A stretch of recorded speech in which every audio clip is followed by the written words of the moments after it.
Hello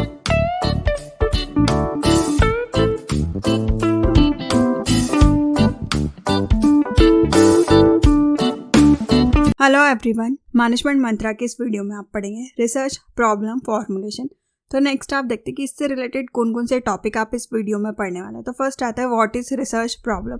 next आता है इसका क्या पर्पस होता है, इंपॉर्टेंस, कैरेक्टरिस्टिक्स, स्टेप या बोला जाए तो process, sources of research problem, कौन से फैक्टर्स है जो कि अफेक्ट करते रिसर्च प्रॉब्लम को सिलेक्ट करते टाइम पे, वो क्या रिसर्च का ऑब्जेक्टिव होता है और उसके क्या कैरेक्टरिस्टिक्स होते हैं। इन सभी को डिटेल में पढ़ने से पहले कॉर्नर आई बटन पे क्लिक करके आप मार्केटिंग रिसर्च की प्लेलिस्ट देख सकते हैं, जिसके अंदर आप मार्केटिंग रिसर्च से रिलेटेड डिफरेंट टॉपिक्स पे वीडियो देखेंगे। और डिस्क्रिप्शन में मैनेजमेंट और कॉमर्स से रिलेटेड डिफरेंट सब्जेक्ट के वीडियो के प्लेलिस्ट का लिंक अवेलेबल है, आप वहाँ से देख सकते हैं।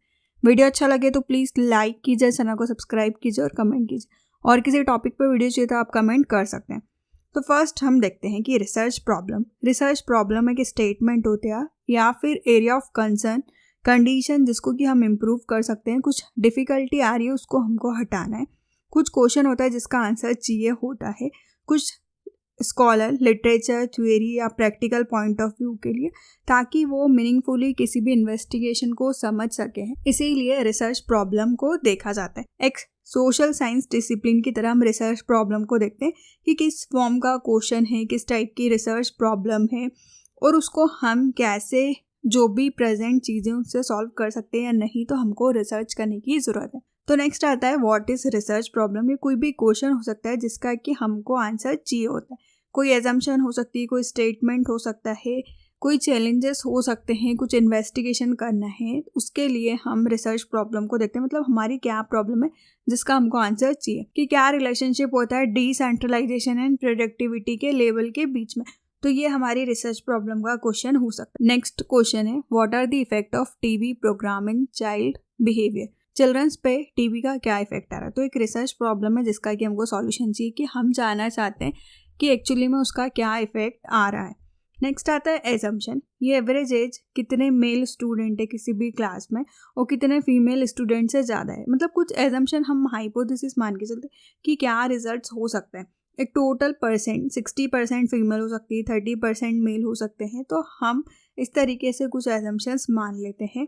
नेक्स्ट आता है स्टेटमेंट और चैलेंजेस टू इन्वेस्टिगेशन, कि क्या स्टेटमेंट्स होते हैं या क्या चैलेंजेस होते हैं। तो हम फेनोमेना को या फिर बोला जाए तो सिचुएशन को एक्सप्लोर करते हैं, कस्टमर के सेटिस्फेक्शन को देखते हैं किसी भी प्रोडक्ट, सर्विस या प्रोग्राम के लिए, इम्प्रूव करते हैं प्रोडक्टिविटी को, उसकी क्वालिटी को और सर्विस प्रोग्राम को।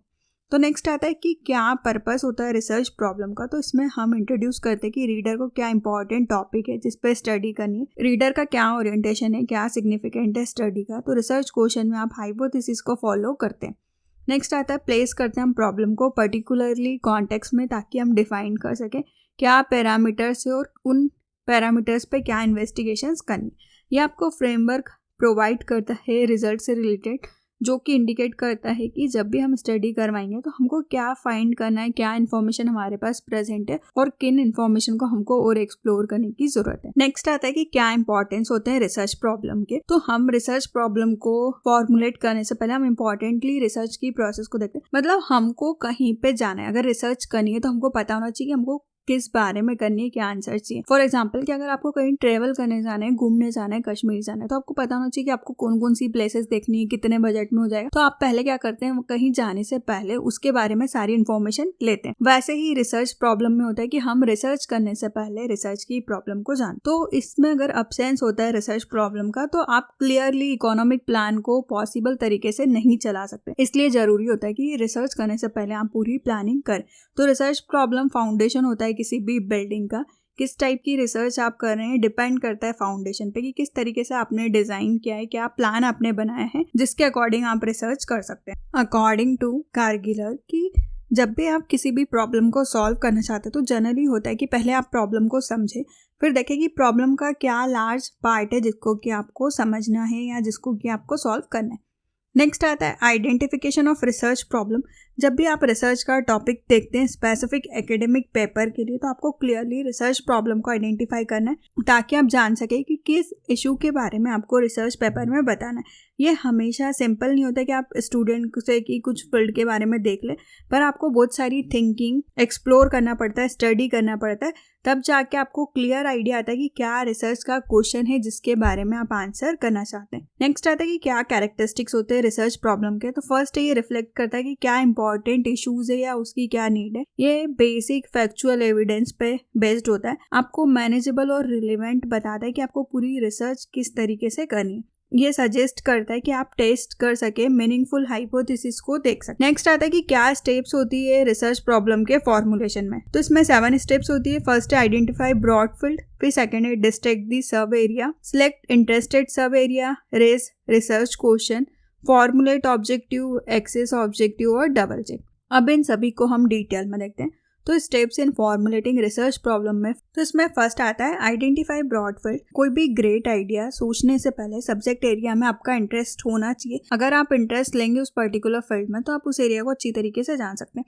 तो पहले आपको आइडेंटिफाई करना है कि क्या लॉन्ग टाइम तक की एकेडमिक स्टडी के लिए आपको कौन सा इंटरेस्टिंग भी है, आपके स्टडी में काम भी आ सकता है, जिस पे आप रिसर्च करेंगे, और ये हेल्प करता है कि कैसे आप रिसर्च के टॉपिक को इंटरेस्टिंग बना सकते हैं। सेकंड आता है deselect the sub area.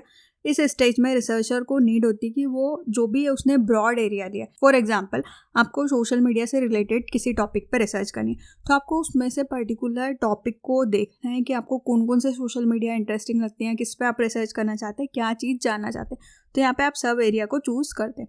Next आता है सिलेक्टेड इंटरेस्टेड सब एरिया। जब आपने सब एरिया देखे तो अब आता है कि आप उसमें से सिलेक्ट करेंगे कि कौन से एरिया को आपको लेना है, क्या क्या इश्यूज है, आप किसके बारे में पैशनेट है, रिसर्च स्टडी में क्या चीज़ें डिटरमाइन करती है, आप कैसे अपने इंटरेस्ट के अकॉर्डिंग चीज़ों को सिलेक्ट कर सकते हैं। तो आपके माइंड में रखना है कि आप क्या रिजल्ट लाना चाहते हैं। फिर नेक्स्ट आता है रेज रिसर्च क्वेश्चन। अब हम देखेंगे कि हमारे रिसर्च प्रॉब्लम को हमको फॉर्मुलेट करना है कि किस एरिया में हमको स्टडी करनी है, उसमें आप रिसर्च का क्वेश्चन बना। फॉर एग्जाम्पल हो सकता है how employment impact on individual social status, how it affect social stability, how it create frustration on individual. मतलब इस तरीके से हमने 3 रिसर्च क्वेश्चन एक ही टॉपिक से रिलेटेड बनाए। नेक्स्ट आता है फॉर्मुलेट ऑब्जेक्ट। इसमें आप रिसर्च का ऑब्जेक्टिव और सब ऑब्जेक्टिव बनाते हैं कि आपकी रिसर्च क्वेश्चन में पर्टिकुलरली पहले आपको मेन किस चीज का आंसर चाहिए और फिर क्या सब ऑब्जेक्टिव होंगे। नेक्स्ट आता है एक्सेस ऑब्जेक्टिव। यहाँ पे आप इवेल्युएट करते हैं ऑब्जेक्टिव को, आप श्योर होते कि क्या पॉसिबिलिटी है रिसर्च स्टडी की, आप उनको कैसे हाईलाइट कर सकते हैं, क्या टाइम, क्या बजट, रिसोर्सेज, टेक्निकल एक्सपर्ट है आपके पास, आप रिसर्च क्वेश्चन को कैसे रियलिटी में कन्वर्ट कर सकते हैं, मतलब आप कितना अपने ऑब्जेक्टिव को सही तरीके से अचीव कर सकते हैं। तो रिसर्च ऑब्जेक्टिव आपकी स्टडी को वैल्यू प्रोवाइड करता है। फिर नेक्स्ट आता है आप डबल चेक करते हैं। जब भी आप रिसर्च वर्क करेंगे उससे पहले आपकी रिसर्च की प्रॉब्लम और उसके पर्पस को पूरी तरीके से देखते हैं कि वो सही तरीके से बना है। नेक्स्ट आता है क्या सोर्सेस होते हैं रिसर्च प्रॉब्लम के। तो आप पर्सनल एक्सपीरियंस है, प्रैक्टिकल एक्सपीरियंस है, क्रिटिकल अप्रेजल जो भी लिटरेचर है, उन प्रीवियस रिसर्च है, एग्जिस्टिंग थ्योरी, कंज्यूमर के फीडबैक से, परफॉर्मेंस इंप्रूवमेंट की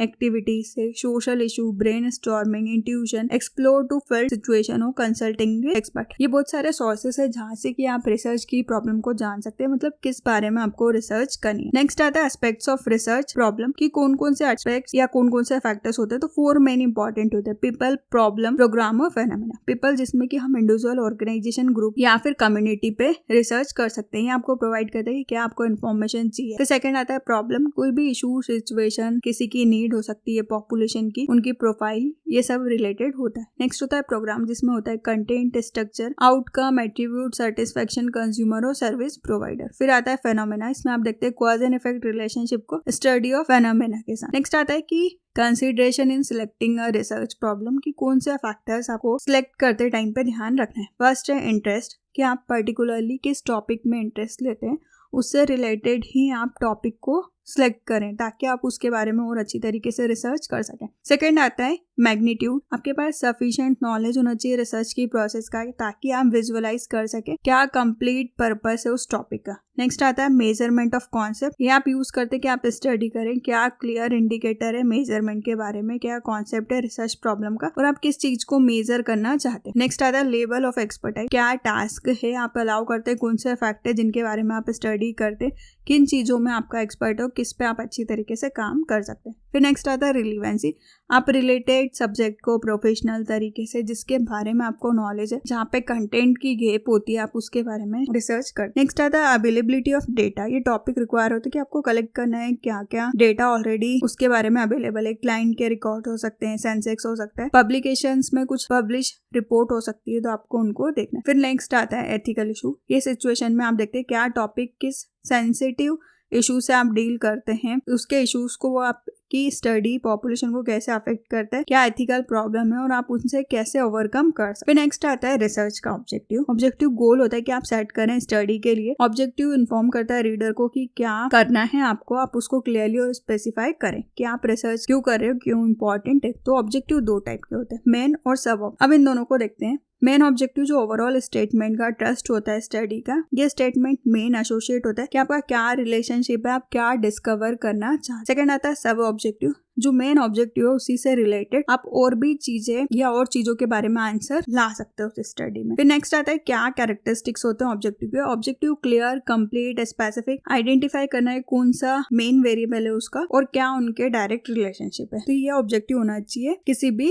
रिसर्च के अंदर। तो रिसर्च प्रॉब्लम फॉर्मुलेशन के इस वीडियो में आपने पढ़ा कि रिसर्च प्रॉब्लम क्या होता है, purpose, importance, characteristics, process, sources, factors और ऑब्जेक्ट। वीडियो अच्छा लगे तो प्लीज लाइक कीजिए, चैनल को सब्सक्राइब कीजिए और कमेंट कीजिए। और किसी टॉपिक पे वीडियो चाहिए तो आप कमेंट कर सकते हैं। Thank you.